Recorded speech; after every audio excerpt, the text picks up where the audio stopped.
नमस्कार। चलिए आज यूक्रेन युद्ध के उस पहलू पर बात करते हैं जिस पर ज्यादातर पर्दा डाला गया है।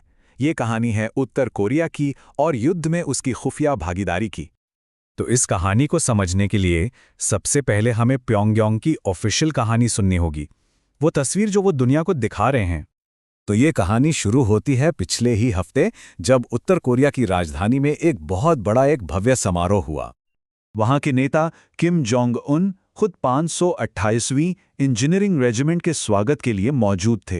इन सैनिकों की घर वापसी पर उनके पवित्र मिशन के लिए उनकी जमकर तारीफ की गई। अच्छा, तो सरकारी मीडिया के हिसाब से इन सैनिकों को 120 दिनों के एक खास मिशन पर रूस के कुर्स इलाके में भेजा गया था। काम क्या था? बारूदी सुरंगें साफ करना, जो कि बहुत ही ज्यादा खतरनाक काम है। और इस पूरे मिशन की आधिकारिक कीमत सिर्फ 9 सैनिकों की जान गई। एक दुखद नुकसान, हाँ, लेकिन संख्या बहुत छोटी बताई गई और इन सभी को मरणोपरांत देश के नायक का दर्जा दिया गया। मगर क्या सच में यही पूरी कहानी है? यहीं पर सबसे बड़ा सवाल उठता है। क्या ये जो कहानी सुनाई जा रही है वो एक बहुत बड़ी और क्रूर सच्चाई को छिपाने की कोशिश तो नहीं? चलिए अब देखते हैं कि पश्चिमी देशों की इंटेलिजेंस रिपोर्ट्स क्या कहती हैं। और यकीन मानिए, ये कहानी बिल्कुल अलग है और कहीं ज्यादा डरावनी भी। देखिए, फर्क यहीं से शुरू हो जाता है। इंटेलिजेंस रिपोर्ट्स कहती हैं कि वहां कोई छोटी मोटी इंजीनियरिंग यूनिट नहीं गई थी, बल्कि 10 से 15 हजार सैनिकों की एक पूरी फौज भेजी गई थी। और इनमें से ज्यादातर तो एलीट स्पेशल फोर्सेस के जवान थे। और अब बात करते हैं सबसे चौंकाने वाले आंकड़े की, हताहतों की संख्या। एक तरफ उत्तर कोरिया का दावा है सिर्फ 9 मौतों का, वहीं यूके इंटेलिजेंस का अनुमान है कि 6000 से ज्यादा सैनिक या तो मारे गए या घायल हुए। जमीन आसमान का फर्क है ये। इसका मतलब यह है कि भेजे गए कुल सैनिकों में से 50% से ज्यादा हताहत हुए। और यह हुआ क्यों? क्योंकि इन सैनिकों को सीधे सीधे ऐसे हमलों में झोंक दिया गया जहां उनका मरना या बुरी तरह घायल होना लगभग तय था। तो सवाल यह है कि उत्तर कोरिया आखिर अपने इतने सैनिकों की जान दांव पर क्यों लगा रहा है, वो भी किसी और देश की लड़ाई में? इसका जवाब छिपा है एक मजबूरी के सौदे में। ये एक रणनीतिक लेनदेन है जिसे 2024 में हुई एक रक्षा संधि ने और भी मजबूत कर दिया है।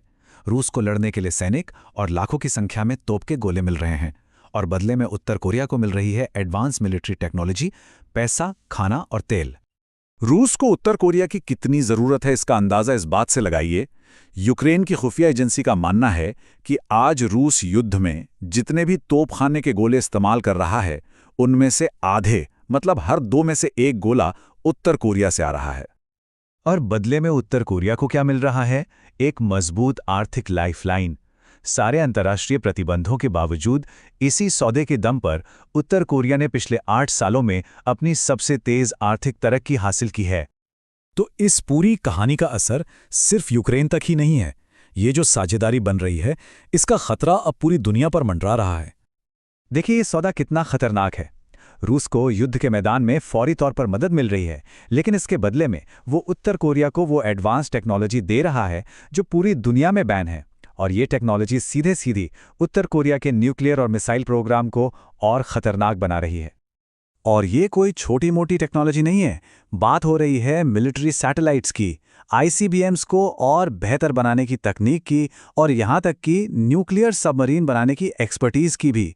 सोचिए, इससे प्योंगयांग को समुद्र से भी परमाणु हमला करने की क्षमता मिल सकती है। सिक्योरिटी एक्सपर्ट्स इसे कहते हैं इनडिविजिबिलिटी ऑफ सिक्योरिटी। इसका सीधा सा मतलब यह है कि दुनिया के एक कोने में लगी आग दूसरे कोने में भी चिंगारी भड़का रही है। मतलब यूरोप का युद्ध सीधे सीधे एशिया में एक बहुत बड़े सैन्य खतरे को हवा दे रहा है।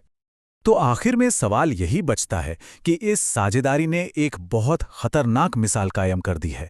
और जब एक युद्ध पूरी दुनिया में हथियारों की होड़ को इस तरह हवा दे रहा है, तो अगला संकट कहां और कैसा होगा, यह सोचना भी मुश्किल है।